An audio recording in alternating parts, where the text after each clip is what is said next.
Hey, doing a little video of the status of this room right now. It's not super decorated, but it's workshop mode right now. This is what I've been working on. All these guitars. Well, I'll show you what the room looks like first. It's not much different than I think the last you saw it. There's amp, the wall,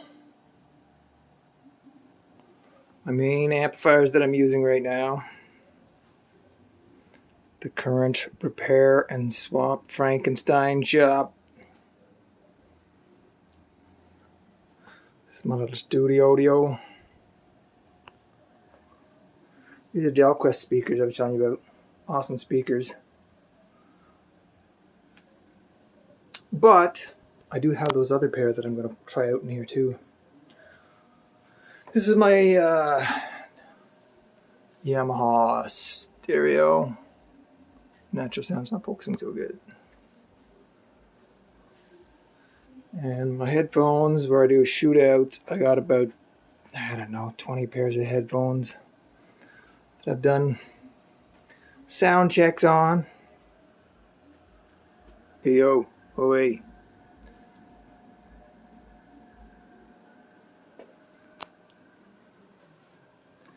And there's more, as you know, stuff on the wall, actually, for the money. Parts, soldering guns, stuff.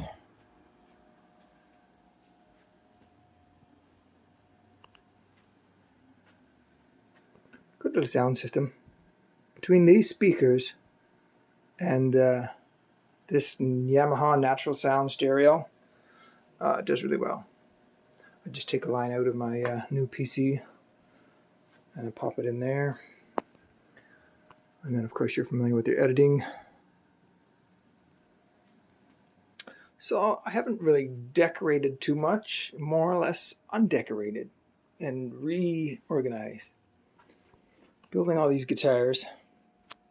This neck, which I really like, I took off of this body, which I also really like, but it doesn't have Alnico pickups in it, so it loses a bit of brightness. So I threw it on with these Alnico pickups, which are really bright. Still not my favorite. This right here is my favorite for tone. It's an old 80s TCMC guitar, which I took parts off of the one hanging on the wall and put it on there. And I popped these pickups in here, which I bought a long time ago. They're like Fender's Custom Shop Fat 50s. They're the nicest sounding. They're like Alnico like these, but these actually are bright yet still fat and full. Just exactly what they are from the 50s. This is my Epiphone Les Paul. I think you saw this before. Quite a nice guitar for an Epiphone. The blues lover. Not focused. And of course, I was playing around with that. I went and put this pickup that I bought off of Amazon. This is a great guitar too. Exceptional guitar for the money. The Gold Glory.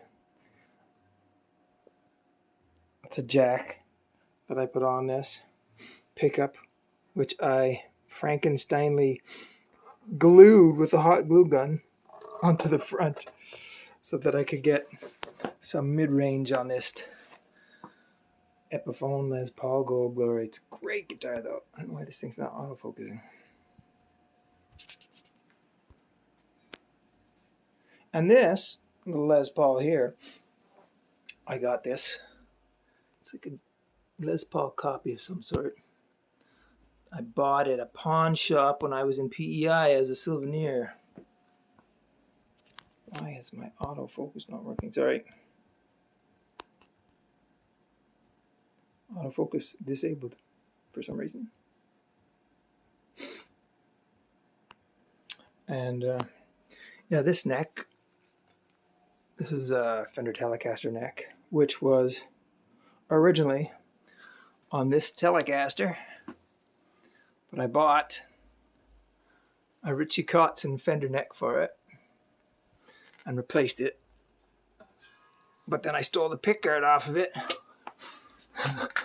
to put pickups in this, because this is a really awesome guitar too, the whole retro one, but it only had one pickup in it originally, and I like the neck pickup, so I popped the neck pickup in there, my spare pickups, and that pick guard from that other Telecaster.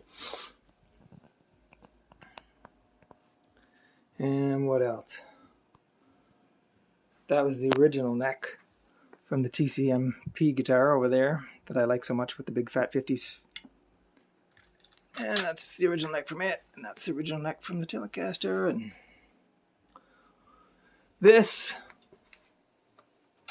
is my Pro Player Jaguar neck that I bought separately with a Fender Player body, and I put the two together because I like the combination of a humbucker, but I want a bigger, nicer neck. Oops. So that is what I've been up to, just Frankensteining everything. This guitar still plays great. It's got a very unique tone. 50s or 60s, late 50s I believe. And of course that's the old acoustic I was telling you about. That's the craziest acoustic I've ever seen.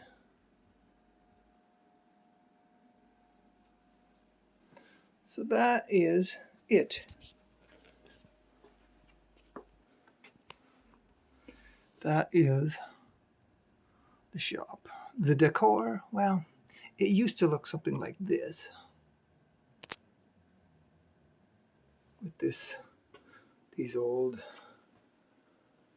ruiny stuff. And this Japanese hand-painted silk. Probably a little dated by your standards. And of course you're familiar with Mr. Vaughan, Mr. Vaughan. My crystal ball's getting cloudy these days.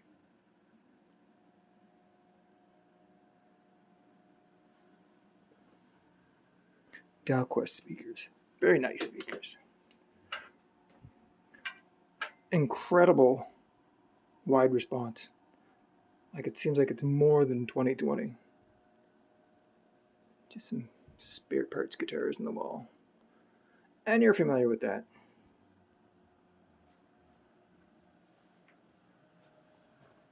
This computer, all new. I built it myself. Bought all the parts.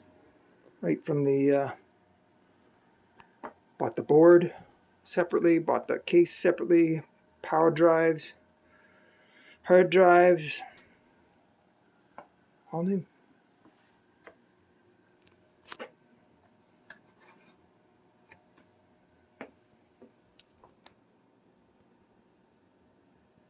So, as far as decorating is concerned, not much I can do with it, but I like it. Every time I come into this room and I just see that, I'm like, oh yeah, I want to play this one. I want to do that one. I want to do this. I'm going to change this. I literally went through, I bought this electronic digital meter. I'm focusing. I don't know why. It sucks. So that I could go through every neck and find out the width and the depth and which ones allowed my hands to play most freely.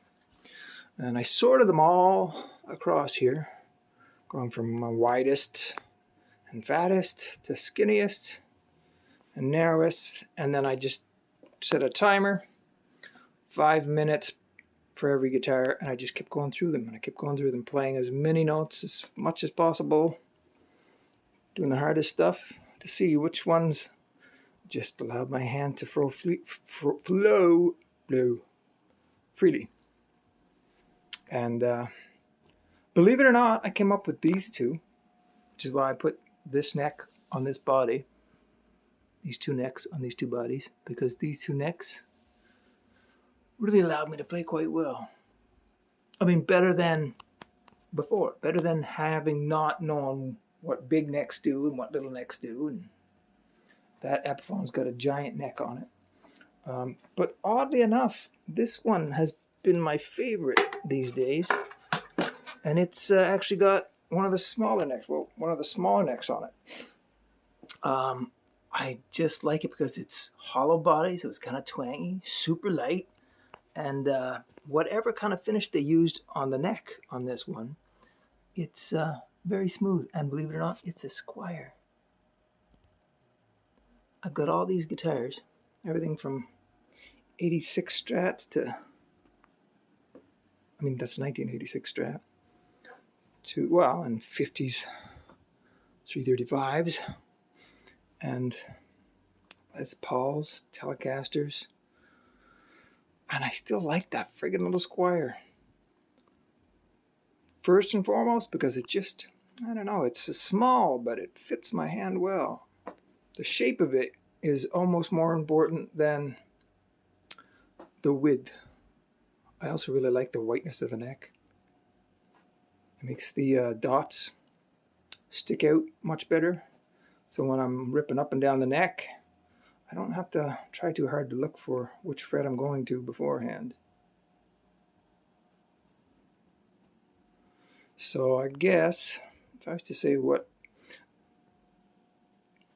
order I like, that little Squier, Paranormal Squier right there, white one, or cream, is my favorite for playing, but I don't really care for the P90s as much as I like these Fender Fat 50s. I mean, they're good, but if I combined these two, or this body, with that, or maybe take the pickups out, it would be even better. But I do love P90s in the right setting. The P90 on this thing is hot.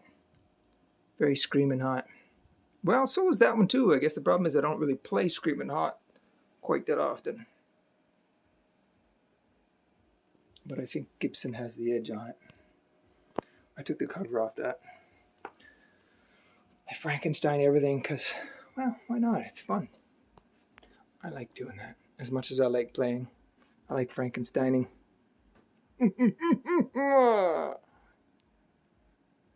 All right. Now you see it. Now you don't.